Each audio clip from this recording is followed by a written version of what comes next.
Hello teman-teman, selamat sore and selamat datang di video yang lain. Apa kabar? I hope semuanya baik and having a very wonderful day. Hari ini kita ada video yang lain untuk reaksi. Title video hari ini, Indonesia's quiet rise as an Asian superpower. So guys, you can check out the original link in our description. I have provided the link and check the original video. And guys, this video is about Indonesia, how they are rising as superpower. So let's go and watch this video together. Ayo menonton bersama guys, let's do it. When thinking of Asian superpowers, people automatically think of Japan, Korea, and China. But shocking to most, one of the highest ranked economies in Asia is actually Indonesia. Wow. Located between the continents of Greater Asia and Australia, as well as between the Indian and Pacific Oceans, Indonesia has been dubbed the Emerald of the Indonesia Equator. is rising, The beauty and power of this developing. overlooked country now boasts to be a shining example of what a true hidden gem can achieve. In this video, we'll go over Indonesia, its quickly growing economy, and its huge potential to become one of the world's strongest and most surprising forces in the world. It's easy to understand why Indonesia is often overlooked regarding ranking economies. It's a Southeast Asian country that has been colonized by Westerns, the Portuguese, the Dutch, the Germans, and the British. Colonized countries tend to have weaker economies due to their need to recover from their losses during colonization. Naturally, Indonesia had to recuperate its losses from all the years under foreign rule. From its year of independence in 1945 until before the introduction of the new order in the 1960s, Indonesia's economy was deplorable, to say the least. The colonization of foreign forces heavily impaired Indonesia's production and export of rubber and oil. Following this, Indonesia's attempt to quickly repair economic conditions was macroeconomic solutions, while ignoring microeconomic problems, resulting in inflation, poverty, and hunger. Fortunately, the years after the 1960s were the turning point. The New Order administration, led by then-President Suharto, was put into effect and stabilized the currency, decreased inflation, and attracted foreign aid and investment. They solely focused on revitalizing the economy while enforcing strict laws which improved the country's overall organization. The reforms in the country's policies in the 1980s resulted in an even better rise in the economy. In fact, from 1989 to 1997, Indonesia's economy was growing at an amazing rate of 7% during this time frame. While the 1997 Asian financial crisis didn't spare Indonesia, the country was quick to its feet and continued its economic growth. While Indonesia's GDP has seen an upward trajectory since the 1980s, its growth in the 21st century is what's most impressive. Sitting at a GDP of $986.8 billion in 2000, Indonesia is projected to have a GDP of $5,800.6 billion by 2027. Much of Indonesia's 21st century success in economics can be attributed to their 20-year development plan spanning from 2004 to 2024. This development plan, called the RPJMN, which translates to National Medium-Term Development Plan in English, is segmented to one 20-year long-term development plan as well as 4 5-year medium-term development plans, each with different development priorities. For example, in terms of environment, the 2015 to 2019 RPJMN focused on developing renewable and sustainable resources, while the current 2020 to 2024 RPJMN focuses on addressing deforestation, forest degradation, and other environmental concerns. Each medium-term RPJMN builds upon the previous one in order to have a methodological process of advancement in their economy. Unlike other countries where there is a clear sector that does the heavy lifting for the country's GDP, like manufacturing for China or petrol for Middle Eastern countries, Indonesia's rise in their economy is thanks to multiple sectors of their economy performing well. Manufacturing is the biggest contributor to Indonesia's economy, which is responsible for around 20% of the country's GDP. Textiles and garments, food and beverages, electronics, automotive, and chemicals are the most mass-manufactured industries in Indonesia. In fact, Indonesia is currently the 10th largest manufacturing nation in the world. In addition, manufacturing employs 1/5 of Indonesia's working age, employing about 25 million workers. with the current rate of manufacturing and production resulting in an average of 4% annual growth, coupled with the government's plan to further enhance current rates. Indonesia has a high chance of entering the world's top 10 economies through manufacturing alone. Despite the success of their manufacturing sector, agriculture still makes up a huge chunk of the country's economy, making up around 14.43% of the country's economy.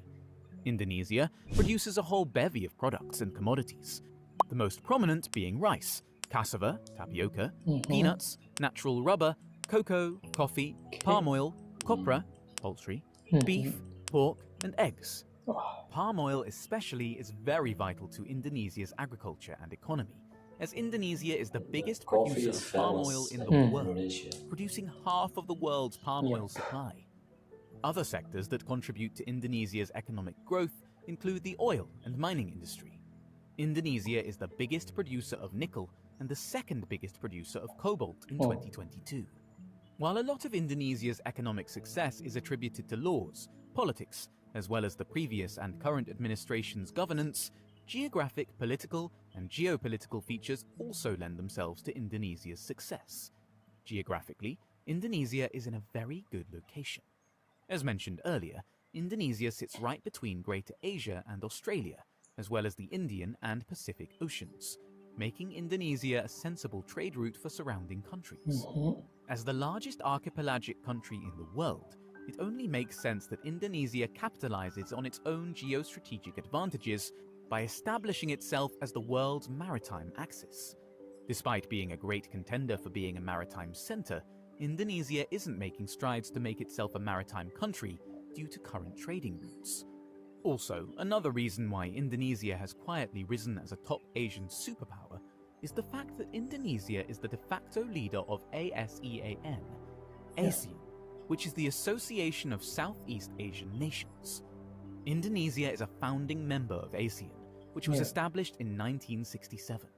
This entails a political and economic union of all 10 participating countries: Brunei, Cambodia, Indonesia, Laos, Malaysia, Myanmar, 10 Philippines, countries. Singapore, Thailand, and Vietnam, which promises to accelerate economic growth through the help of one another, while also maintaining peace and stability between each nation.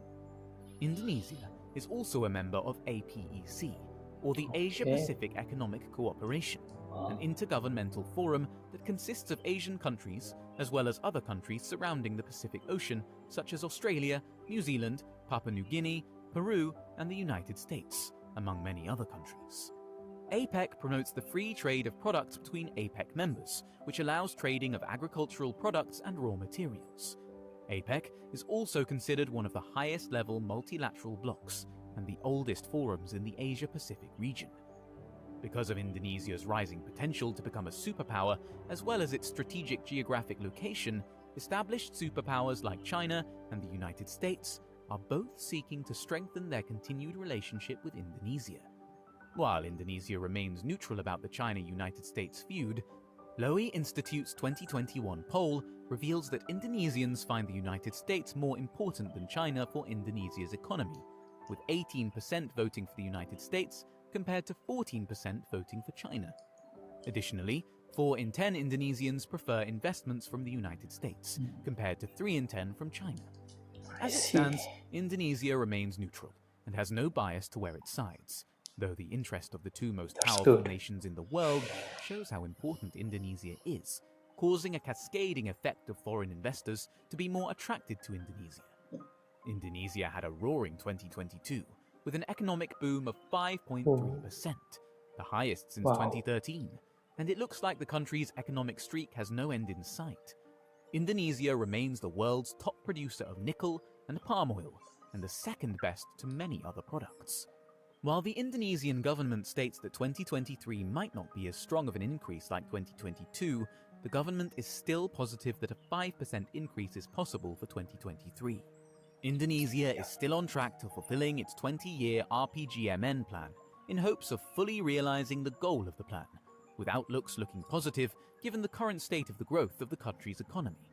Needless to say, Indonesia has earned its rightful place at the top spot of the ASEAN economy rankings, and is headed to be one of the top 10 economies not just in Asia, but across the whole world as well, around the world.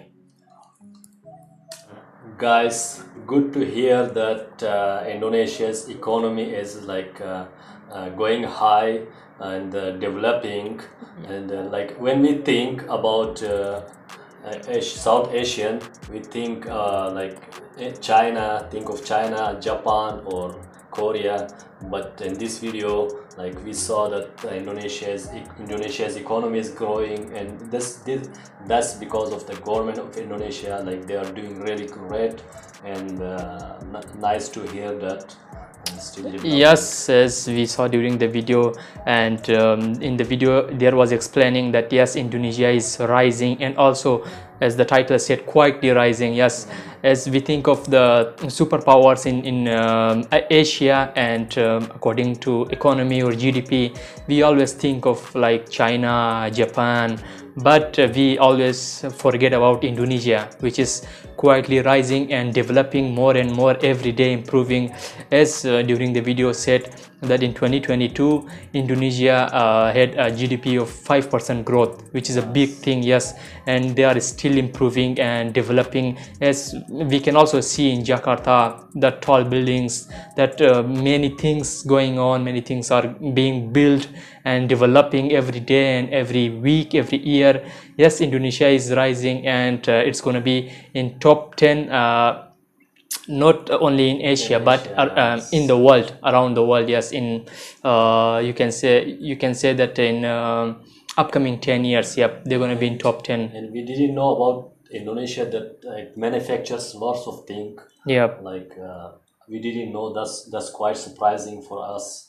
So that's really great. And the biggest thing that Indonesia is producing palm oil, as said during the video. Yes, palm oil is produced by Indonesia, like the largest. And yes, guys, that was the video about Indonesia's economy, GDP. We don't have that much info, but we learned a little things as we saw the video, and that was very entertaining for us. I hope you guys also enjoyed watching our reaction, and if you enjoyed, please make sure to like this video, subscribe our channel, and if you have any more further recommendations, please write down in the comment section. We will surely react on them, and we're gonna see you in our next video. Till then, stay safe, take care of your health, and goodbye.